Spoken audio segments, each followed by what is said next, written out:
Bismillahirrahmanirrahim. Alhamdulillahirabbil alamin wassalatu wassalamu ala asyrafil anbiya'i wal mursalin wa ala alihi wa sahbihi ajma'in. Subhanaka la ilma lana illa ma 'allamtana innaka antal alimul hakim. Wa la haula wa la quwwata illa billahil aliyyil azim. Rabbi shrah li sadri wa yassir li amri wa hlul 'uqdatam min lisani yafqahu qawli. Amma ba'du. Dari kitab Muhimmah ini pada muka surah 18. Jadi dulu dia bincang dah, iaitu satu peristiwa yang berlaku. Orang Arab Badui bertemu dengan Nabi SAW.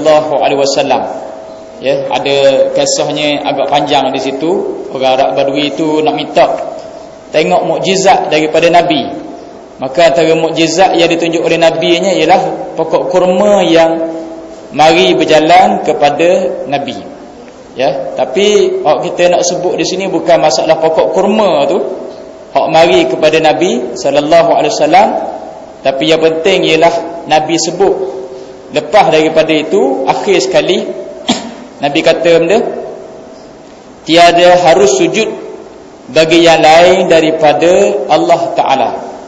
Ya, sebab orang Arab Badui itu dia nak minta sujud kepada Nabi.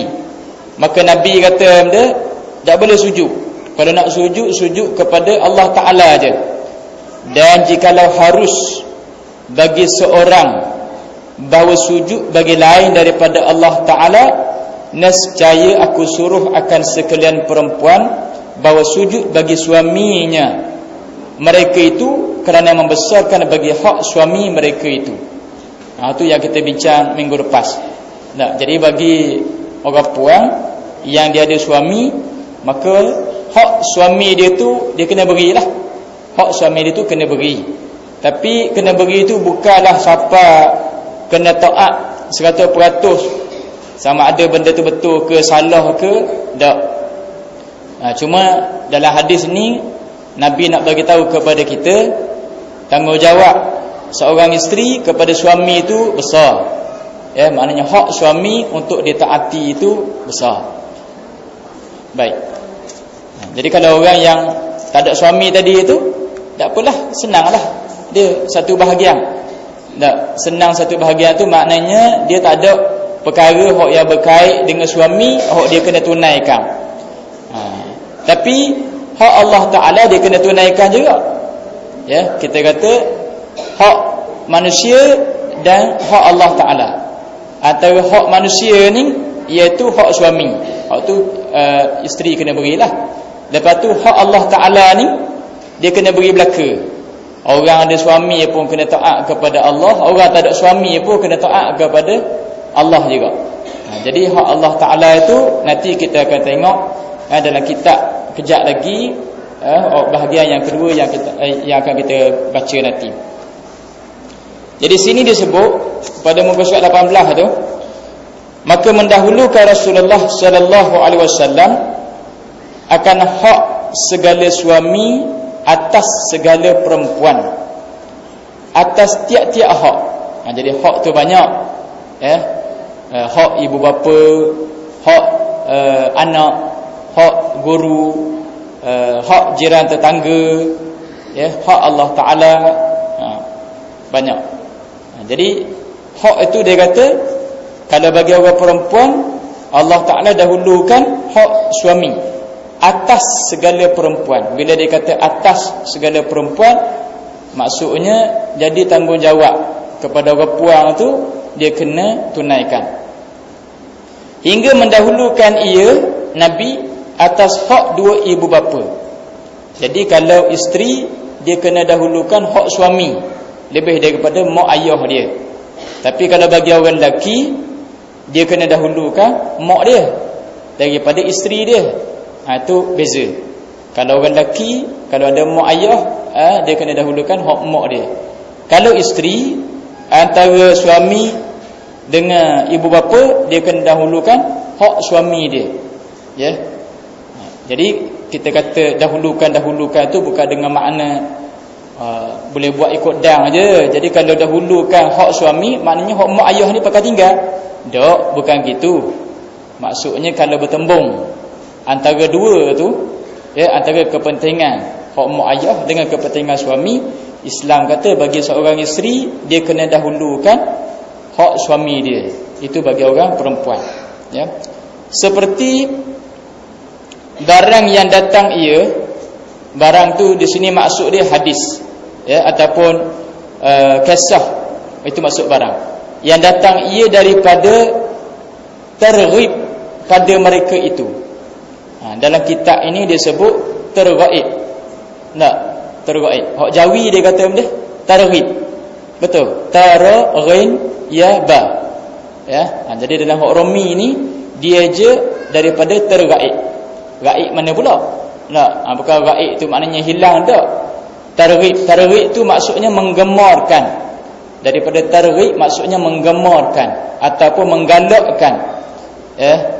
Nak anjur, nak suruh isteri ini supaya taatnya lebih kepada suami, dan suami pula suami kepada mak dia, ya, hak yang dia kena tunaikan pada mereka itu. Seperti barang yang datang ia kisah, iaitu daripada targhib, menggemarkan pada mereka itu, suami itu bagi hak dua ibu bapa dan zaujah, iaitu isteri, atas barang yang diceritakan daripada Sayyidina Umar bin Khattab radhiyallahu an, bahawa sesungguhnya ia, Sayyidina Umar, keluar serta sahabatnya. Sayyidina Umar keluar bersama-sama dengan sahabat-sahabat dia yang lain. Maka melihat seorang perempuan menanggung ia akan seorang tua di atas belakangnya. Bila keluar, Sayyidina Umar tengok ada orang puan digendong, belakang dia tu ada orang tua, menanggung ia akan seorang yang tua di atas belakangnya. Atas belakang ni digendong gitu digendong. Maka berkata oleh Sayyidina Umar, apa yang kepayahan ini? Guana yang gendong sampai gini malalu ni? Gendong belakang dia ni. Ni bukan bonceng motor dah. Tak, kalau bonceng motor tu dia duduk atas seat motor. Cuma mak dia ataupun ayah dia tu pegang dia je, tapi duduknya atas seat motor. Hak ni seat dia bukan seat motor, seat belakang ni. Hak belakang dia gendong gitu. Maka menjawab perempuan itu, dia kata kepada Sayyidina Umar, masa itu Sayyidina Umar jadi khalifah. Dia kata, ya Amirul Mukminin, Amirul Mukminin, ketua orang mukmin. Pasal masa itu Sayyidina Umar dia jadi khalifah. Khalifah ni maknanya ketua negara, pemerintah. Kalau macam kita sekarang kau, maknanya jadi menteri besar lah, ataupun jadi Perdana Menteri lah. Tapi Sayyidina Umar dia antara orang yang paling adil, paling baik. Kalau kita nak cari orang yang adil macam Sayyidina Umar, payah. Learning pun payah, tak ada. Kalau ada hak learning pun, peluang-peluang hak yang ada tu dia beri juga. Tapi banyak sama sendiri sajalah. Hak kepada rakyat dia beri juga, tapi hak kepada sama sendiri itu dia lebih lagi. Itu kalau hak zaman learning. Kalau zaman Sayyidina Umar, memang dia utamakan hak rakyat ataupun dia berlaku adil. Baik, kata orang puan itu kepada Sayyidina Umar, ya Amirul Mukminin, bahawa sungguhnya ia orang yang aku bawa belakang ni, aku gendong ni, orang tua ni, ialah bapaku. Dan sungguhnya jadilah ia bapaku ini seperti kanak-kanak. Ingin ia pada tiap-tiap suatu saat dan satu saat berkehendak ia kepada bermain tanah, seperti bermain kanak-kanak yang kecil. Dan sekali pula meminta ia akan makan, dan sekali pula meminta ia akan minuman. Jadi ayah aku ni tua dah. Mana tua tu, siapa balik semula macam ke budak-budak. Macam ke budak-budak. Sebab Allah Ta'ala buat manusia ni memang gitulah. Asalnya budak-budak tak tahu benda. Lepas tu jadi remaja, lepas tu dewasa, jadi mukallaf. Masa tu reti faham, tahu buat. Lepas tu sampai umur dia jadi tua, jadi nyanyak. Bila jadi tua jadi nyanyak. Masa tu makan minum, tak tahu main macam ke budak-budak. Dia balik semula macam ke kecil dulu. Dia kata, maka tiap-tiap raib aku daripadanya, kalau aku tak ada, kalau aku hilang, memanggil-manggil ia akan daku dengan tangis. Ayah aku pun duk jerit lah panggil aku. Maka aku tanggung akan dia di atas belakangku, dia mana tempat berkeliling aku. Jadi kat mana aku pergi, aku bawa sama lah. Tak boleh nak tinggal. Sebab kalau tinggal, dia panggil sama. Kan? Dia panggil sama. Kalau tak boleh panggil, dia telefon ke aku. Sebab dia ada handset se. Kan? Jadi dia panggil sama. Jadi aku kena duduk kat dia sama. Hingga apabila ingin ia akan suatu, nescaya aku beri akan dia. Jadi senanglah kalau aku bawa dengan terawa gitu, senang. Kalau dia nak benda-benda, aku beri. Dan jika tiada dapat, maka aku beri akan dia suatu benda. Maknanya kalau aku tak boleh, aku berilah benda lain. Gitu. Jadi bawa sama dengan terawa gandong belakang ni senang. Baik. Kalau masa kecil-kecil dulu ataupun setengah mak kan, dia nak bawa anak dia senang, dia bawa dalam dia dalam kain sarung tu. Kain sarung. Dan ni tak ada dah bawa kain sarung tu. Tapi kalau kita pergi Mekah, kita boleh tengok kalau orang Afrika dengan kain sarung dia tu disakut anak dia. Kita kata hak pasang gini ni masa kita kecil-kecil dulu mungkin ada. Tapi ni jarang dah. Bawa jauh-jauh, pakai kereta talak, pakai kereta sorong kan. Baik. Jadi mak sorong anak. Lepas tu hak zaman ni pula, anak ditambah gandong dah ayah dia sorong ayah dia pula. Masa kecil mak sorong anak dia, lepas tu bila tua anak sorong ayah dia pula. Sorong punya sorong malah cara tinggal tepi jalan. Tinggal tepi jalan, muju ada JKM, Jabatan Kebajikan Masyarakat, tu lah ambil. Tapi tak kenal mana anak macam berlaku di Kedah. Macam berlaku di Kedah. Ada baca kan? Ke tak baca? Kisah di Kedah tu dia tinggal ayah dia. Ayah buat rawatan ke apa benda, lepas tu tinggal tak tahu anak pah mana. Masa dulu kita kata belum ni kita dengar mak buang anak. Learning anak buang ayah pula. Kagi suami buang isteri pula. Dia pakat tahu belaka. Mula-mula mak tahu anak, lepas tu sekarang ni anak tahu ayah pula. Kagi suami tahu isteri, bila-bila isteri tendang suami pula. Habis masuk masyarakat kalau gitu. Ni kita kata kau jauh kan. Walhal semua ni sebenarnya ada hak belaka. Ada hak belaka. Isteri atas suami, suami atas isteri, tanggungjawab anak terhadap ibu bapa terhadap anak.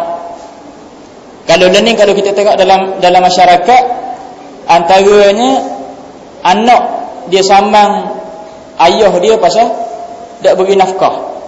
Ada dalam surat khabar, anak sambang ayah, dia bawa kes dia di mahkamah sebab ayah dia tak beri nafkah kepada dia. Yang kita kata sepatutnya hak nafkah ni tak payah sama-sama. Memang jadi tanggungjawab ayah kena beri nafkah kepada anak. Tapi bila anak sambang ayah, kita kata berat dah tu. Hak buang tadi satu hal dah. Lepas tu hak yang terbaru ni kita sebut tadi, bila anak dia biarkan ayah dia, dia lock ayah dia hak dekat tempat rawatan, tinggal gitu saja. Itu masyarakat yang tak baik nama dia, masyarakat yang tak comel. Tapi masyarakat yang macam ni, dia mari daripada mana?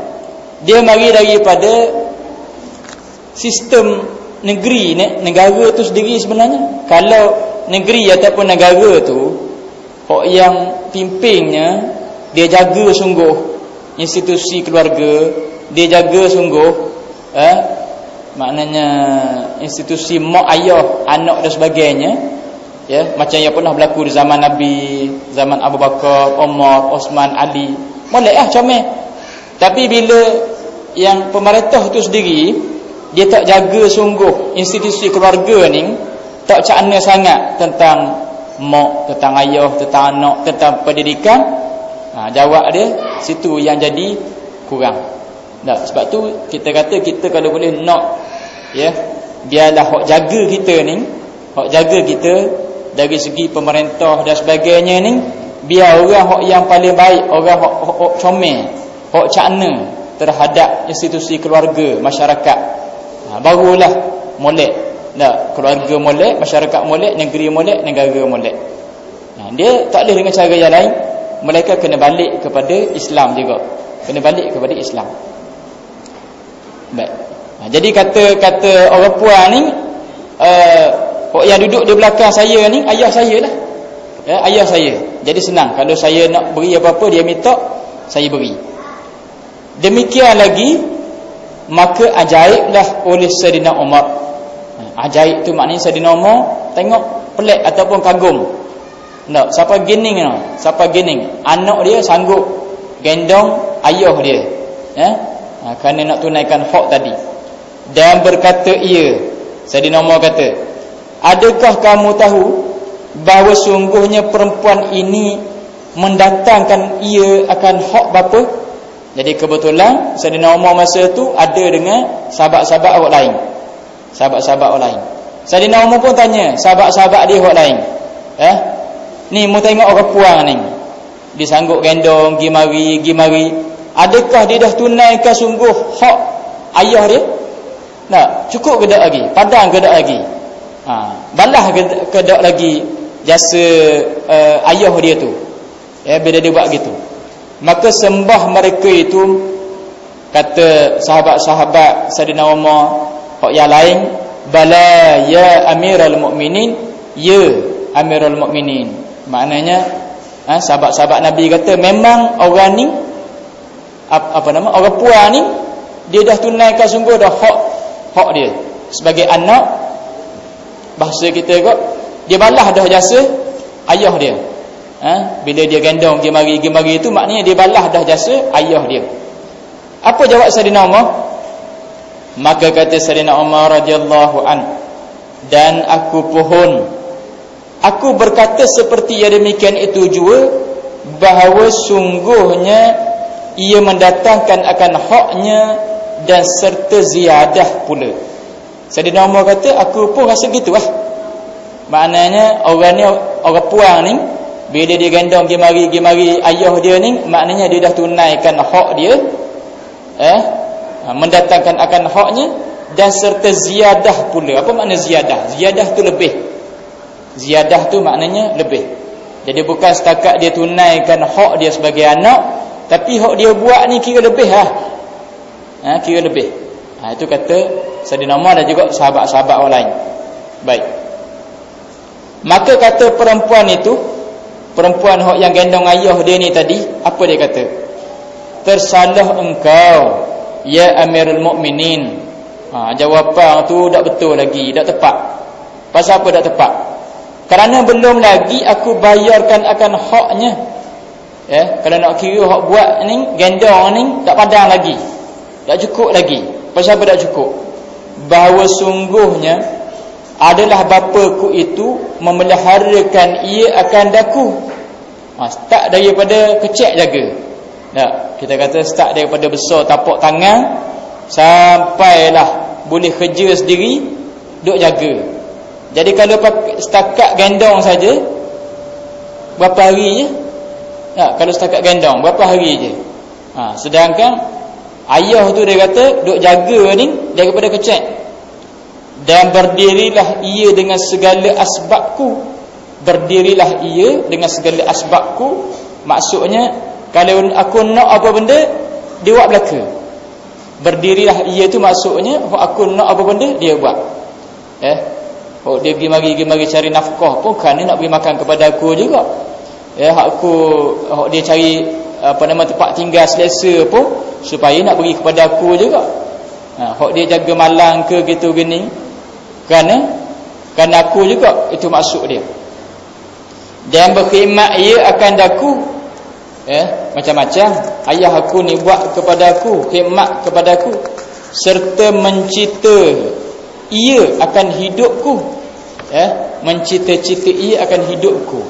Bila dia duduk cari makan, minum, dia tolong berkhidmat, layang kepada anak dia ni, besarkan anak dia. Orang kata seperti menatang minyak yang penuh.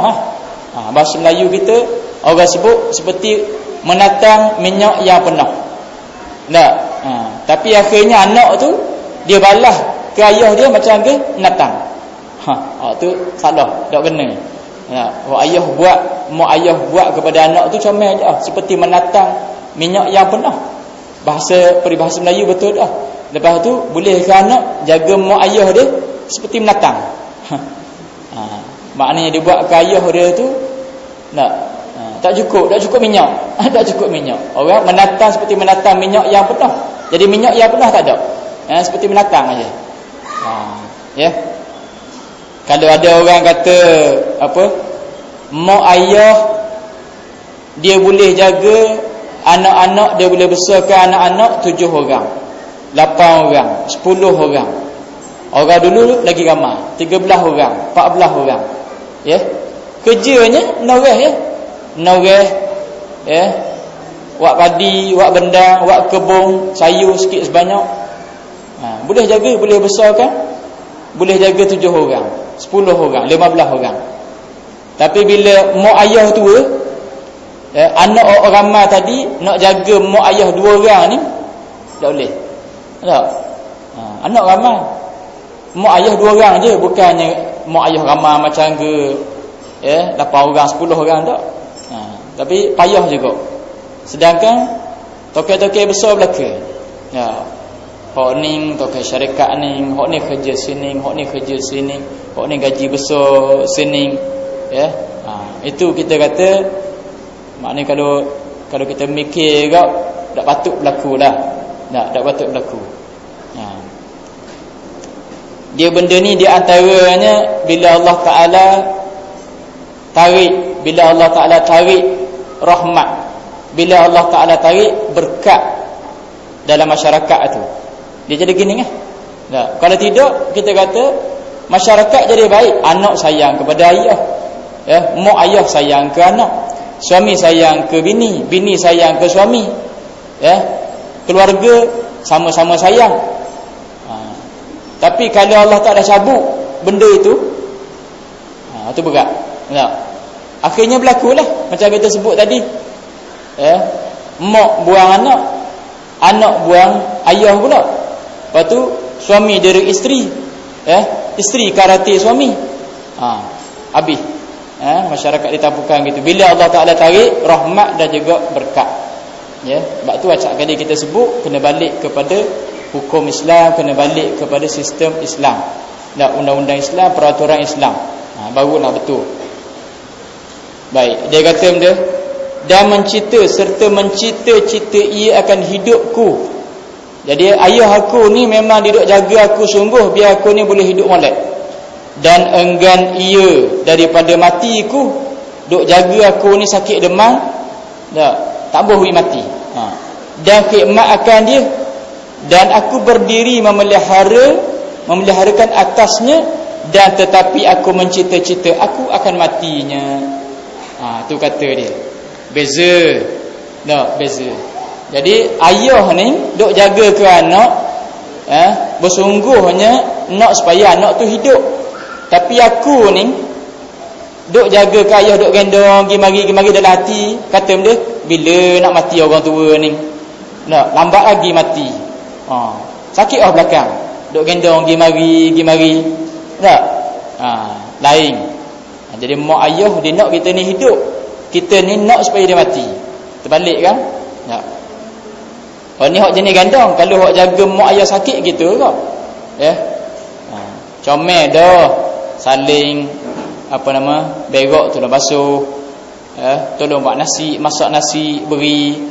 Lepas tu dalam hati kata bila orang tua ni nak mati, lambat lagi. Supaya benda senang, tak payah dah khidmat ke dia, payah sangat. Duk jaga dalam rumah, dan dia nak pergi mari Nak pergi ke lain tak boleh. Dah, duk jaga ke dia je. Sebab dia duk terletang gitu. Kan, dia duk terletang gitu. Nak pergi mari tak boleh dah. Kena jaga duk tepi setahun, 2 tahun. Dan hati kata bila nak mati orang ni. Lagi pun senang boleh harta pesaka senang sikit. Derah boleh. Rumah ada, tanah ada. Itu dia kata tak sama. Tak sama. Jadi maknanya kita kata kalau nak balas jasa kau ayah tadi, mak tadi tak sama. Tak sama. Itu yang Allah Ta'ala sebut dalam ayat Quran kata apa? Fala taqul lahuma uffin wala tanharhuma. Wa qul lahuma qawlan karima. Jangan kata uff kepada mak ayah. Uff ni bahasa Arab. Uff. Kalau bahasa kita ni bahasa kita mak utim dia. Kita kata mak kita cakap dengan kita, lepas tu kita kata mak pandai bila? Mak ngaji bila? Mak boleh berapa SPM? Saya boleh kok 17A SPM. Tak? Mak tak ada SPM pun. Memang mak tak ada SPM, mak sekolah atak muja sekolah atak. Ini sekolah tak ada atak pun. Tak sekolah pun. Jadi kita kata tak boleh sebut gitu. Uff pun tak boleh. Fala taqul lahum wala tanharhuma. Jangan jerakah kepada mak ayah. Tanharhuma tu jangan jerakah. Pergi sergah dia, pergi herdik dia. Mak ni apa benda ni tak reti-reti lagi. Orang kata dah saat ni. Orang kata dah duduk situ lah. Ni jalan dengan terawa sekali habis, tarik jatuh ingat. Marahnya kita. Kan? Marahnya kita. Tapi masa kita kecil dulu tak ingat. Masa kita kecil dulu dia baru nak pasang kain laping. Kita ni hak masa umur 2 tahun, 3 tahun, berak ngata kawa teruk daripada tu lagi. Tarik situ, tarik sini, tarik sini. Jadi kita kata tak boleh. Hak ni benda yang kita kena ajar, kita kena ingatkan kepada anak-anak kita. Kalau anak-anak kita besar dah, payah dah nak terima nasihat, tak apa kita ajar ke cucu-cucu kita pula. Kalau hak ada anak, kita ajar kepada anak kita. Kalau hak tak ada anak, hak tak ada anak, tak apalah. Mungkin boleh nasihat orang-orang lain. Itu yang berlaku. Baik. Dan telah mengeluarkan oleh Ahmad daripada Anas. Telah berkata ia adalah ahli bait daripada Ansari. Baik, ini kisah lain pula ni. Ini kisah lain. Jadi hadis itu beritahu kepada kita ada apa kisah Saidina Umar tadi sebut kepada kita yang pertama hak yang mesti ditunaikan oleh orang lelaki itu ialah kepada mak dia. Tapi bagi perempuan tadi, isteri tadi kepada suami dia. Kalau dia nak balik ke rumah mak dia misalnya, kabarlah sepatah kepada suami dia ataupun mintalah. Mintalah, bercakaplah dengan cara yang baik. Okey, kalau suami tak izin, yang bagi ada suami itu. Kalau suami tak izin, kita kata tak payahlah. Tapi kalau suami yang faham, insya-Allah. Maknanya kalau nak balik, mungkin nak balik 3 bulan sekali, tak. Kalau hari raya pun nak balik juga. Ataupun daripada hari raya puasa, hari raya haji, hari raya Cina, hari raya banyak kan? Tak. Jadi tak ada balik. Lepas tu balik tu biasanya gile-gile. Gile. Lepas tu berebut pula. Raya tahun ni nak raya kat mana? Wan Tusung Wan Tusung tengok. Gede rasa apa? Jadi kita kata benda-benda yang macam tu kena bincang molek dengan suami. Kita kata tadi kalau suami faham, insya-Allah mudah. Kalau yang reti agama apa semua mudah. Tapi kalau yang tak faham tu, maknanya kita kena bincang molek lah.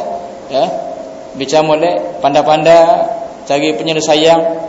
Jangan dengan sebab isu nak balik rumah saja, isu nak balik kampung, jadi perang pula dalam rumah. Tak kenalah gitu.